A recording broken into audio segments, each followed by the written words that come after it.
Chapter 3, Part 3. Viscera had a new scientific experience. He wanted to mix human DNA with an exoskeleton structure of a bioclone, combine and exchange cells with human cells. On a search and find mission throughout the universe, they stumbled upon a spacecraft that was in a spiral galaxy of the Milky Way, somewhere around one of Jupiter's moons. This spacecraft was small in size but also looked deserted in orbit.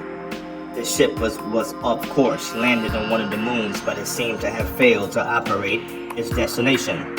Some sort of malfunction left the ship.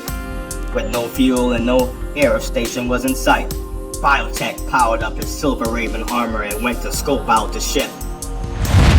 Finding 3 male humans deceased and 1 female unconscious.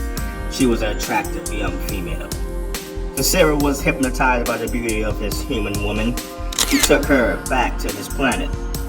Viscera wanted to experiment on her quickly as she gained her strength back from being in a coma for weeks. Suddenly she started to fall in love with Viscera, not knowing that she would become the mother of a new race called humanoids.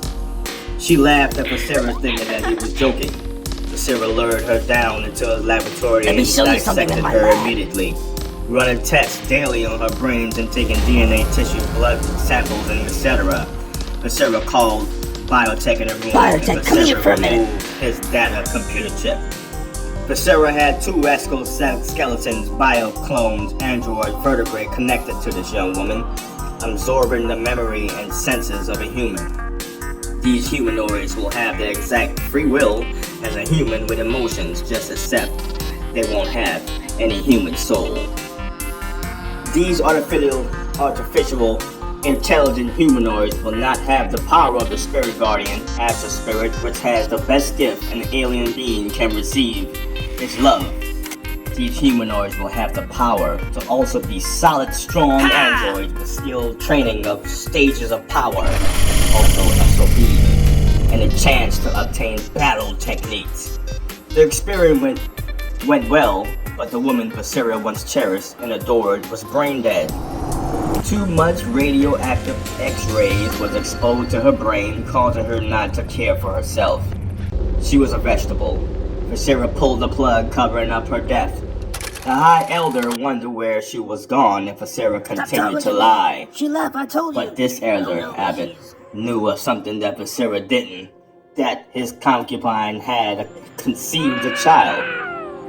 He knew that this woman wouldn't dare leave for any cause without her child. Viscera proceeded to go on with his projected plan, but he was desperately hurt inside. He had vengeance in his heart and mind about what happened and had no one to blame but himself, so he became careless.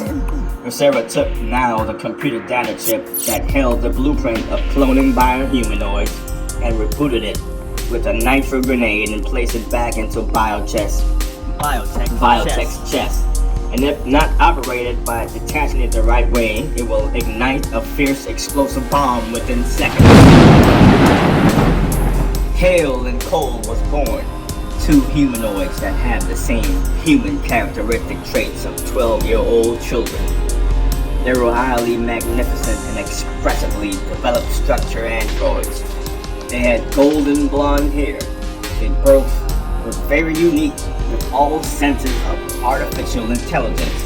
These 2 became Viscera's advisors of his new and complete army.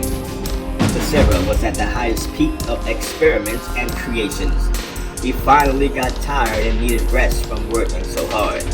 Sitting down, he closed his eyes and tried to perform a stage of meditation of the temple monastery teachings of the astral spirit. Suddenly, Viscera had the feelings that he once felt before. He shook off what was moving in his astral spirit because he remembered that this was what hurt him in the past. It was love and truth. And he felt badly hurt, deep down inside by his father for not believing in him, and the woman he once cherished and adored was gone completely. Viscera started to remember what his father used to say to him about the mysterious astral orb, as Master Zen speaks. Son, it's beyond our vision that only when the chosen yield fusion the power of the ancient purple flame with the astral power eye of the elements, the spirit guardian will reveal its true presence You will then see the ultimate power of the astral orb and the power of the infinity flare, sword of the Omega. Viscera was young at the time when he heard his father spoke those words of the prophecy. Master Zen spoke these words to Viscera as he held the orb in his hands. It dangled from a necklace made from diamonds and different colored precious stones of the richest jewels you can find. Viscera's memory faded away as he couldn't remember anything else about these forgotten teachers of the astral orb. He wanted more information about this mysterious ancient orb and what it was truly used for. Viscera sat in his laboratory and brainstormed, pacing back and forth on what would he have such knowledge besides his father, who would have the knowledge. The high priest elders of the temple's Sith monastery was his final option. It's been years since he's visited the old temple. When he built his new city, the temple was the only last historic architectural building left in this area. Building around the ancient temple that sat smack dead in the center of the new city, Viscera came to the high priest elders asking for help to find out any information about the ancient astral orb from the prophecy of King Teo. The high priest abbot denied Viscera's questions, asking him to exit the monastery at once. Leave at once. Viscera now demanded orders, You better listen. and no one tended to listen, ignoring him. He was now burning with fire and desire, yearning to find out more information about this ancient talisman. Chapter 3, Part 3. I will get that astral